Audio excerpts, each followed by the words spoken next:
महात्मा गांधी के पड़पोते को supreme court ने नसीहत दे दी है। कहा है कि अपनी भावनाओं को कोर्ट में लेकर मत आइए। महात्मा गांधी के पड़पोते तुषार गांधी कई सालों से कानूनी लड़ाई लड़ रहे हैं। मामला साबरमती आश्रम से जुड़ा है, जिसकी घोषणा खुद प्रधानमंत्री नरेंद्र मोदी ने की थी। तुषार गांधी को इस मामले में पहले गुजरात हाईकोर्ट से निराशा हाथ लगी थी, जिसके बाद उन्होंने सुप्रीम कोर्ट का दरवाजा खटखटाया था, लेकिन अब वहां से भी उनको नसीहत दे दी गई है। क्या है पूरा मामला? महात्मा गांधी के पोते किस बात की कानूनी लड़ाई लड़ रहे हैं? क्यों सुप्रीम कोर्ट ने उन्हें नसीहत दी है? जानते हैं इस वीडियो में। हेलो, मैं हिमांशु हूं और आप देख रहे हैं खबर गांव। 12 मार्च 2024 महात्मा गांधी के शुरू किए दांडी मार्च की 94वीं वर्षगांठ। इस मौके पर प्रधानमंत्री नरेंद्र मोदी साबरमती आश्रम पहुंचते हैं। अहमदाबाद के बाहरी हिस्से में बसे जूना वडज गांव में 1917 में महात्मा गांधी ने इसी आश्रम को स्थापित किया था। साबरमती नदी के पश्चिमी तट पर होने के चलते इसे कहा गया साबरमती आश्रम। साउथ अफ्रीका में 2 आश्रम और अहमदाबाद के कोचरब क्षेत्र में 1 आश्रम बसाने के बाद महात्मा गांधी का बसाया ये चौथा आश्रम था। ऐतिहासिक घटनाओं के मामले में यह आश्रम सबसे महत्वपूर्ण माना जाता है। चंपारण सत्याग्रह, खेड़ा सत्याग्रह, खादी आंदोलन, रोलेक्ट एक्ट और खिलाफत आंदोलन, असहयोग आंदोलन, इन सब की नींव महात्मा गांधी ने इसी आश्रम में रखी थी। इस पूरे आश्रम को उन्होंने खुद डिजाइन किया था। 12 मार्च 1930 को इसी आश्रम से महात्मा गांधी ने दांडी यात्रा शुरुआत की थी। इसके 94 वर्ष पूरे होने पर पीएम मोदी इस आश्रम में पहुंचे और एक नए प्रोजेक्ट की नींव रखी, साबरमती आश्रम रीडेवलपमेंट प्रोजेक्ट। 1200 करोड़ के बजट की घोषणा की गई। इस 1200 करोड़ में क्या क्या होने हैं? परिसर का एरिया 55 एकड़ से बढ़ाकर 322 एकड़ कर दिया जाना है। हृदय कुंज, जो कि महात्मा गांधी और कस्तूरबा बाई का निवास था, उसे संरक्षित किया जाना है। नंदनी निवास, मानव साधना, विनोबा मीरा कुटिया, जुनू रसोड़ू, ऐसे 20 इमारतों को संरक्षित किया जाएगा।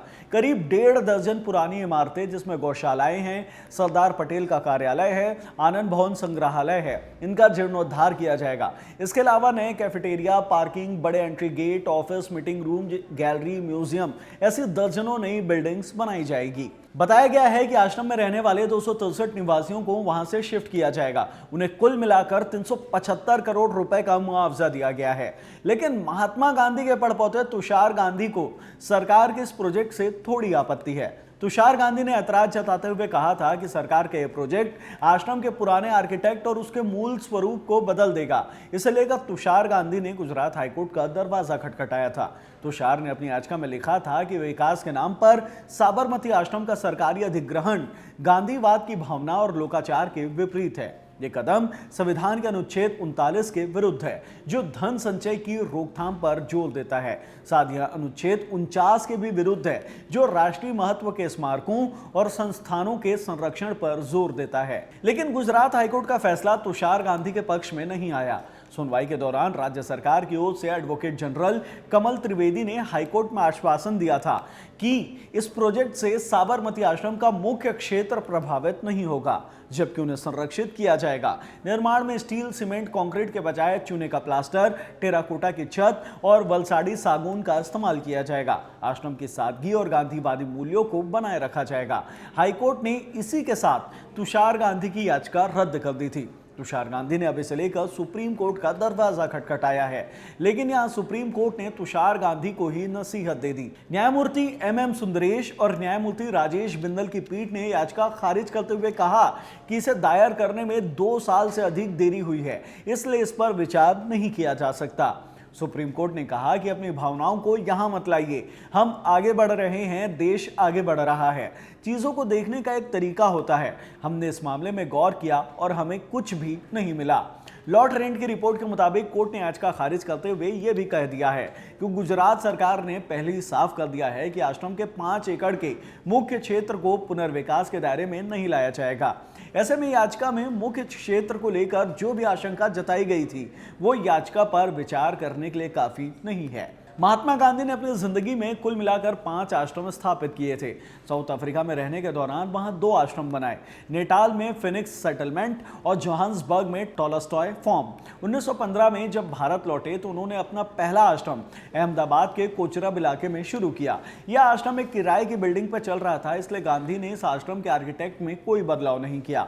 अपनी विचारधारा और जीवन पद्धति को ध्यान में रखकर गांधी ने भारत में अपना पहला आश्रम साबरमती में ही बनाया था, जिससे गांधी के सादगी आत्मनिर्भरता और सामुदायिक जीवन के मैसेज को ध्यान में रखकर तैयार किया गया था। गांधी का बसाया 5वां आश्रम महाराष्ट्र के वर्धा में है, सेवाग्राम आश्रम। साबरमती आश्रम में गांधी ने सबसे अधिक वक्त बिताया। देश की आजादी के दौरान जितने बड़े संघर्ष या आंदोलन हुए, उन सभी की रूपरेखा इसी आश्रम से तय की गई थी। केंद्र सरकार अब इस आश्रम को नया रूप देने के लिए तैयार है। कहा गया है कि इस आश्रम के कोर एरिया को सुरक्षित रखा जाएगा, जैसा था वैसा ही रहेगा, बस आश्रम का एरिया बढ़ा दिया जाएगा और फिर कई नई चीजें शामिल की जाएगी। बताया जा रहा है कि अभी आश्रम को घूमने में करीब 1 घंटे का वक्त लगता है। नए निर्माण के बाद आश्रम को घूमने में 5 से 6 घंटे लगेंगे। इस वीडियो में इतना ही। तुषार गांधी की याचिका या उसके दलील पर आपकी क्या राय है? क्या सरकार को यह प्रोजेक्ट शुरू करना चाहिए था या नहीं? आप हमें कमेंट बॉक्स में जरूर बताएं। वीडियो की जानकारी पसंद आई हो तो उसे लाइक करें, शेयर करें। हमारे चैनल खबरगांव को सब्सक्राइब करें। धन्यवाद।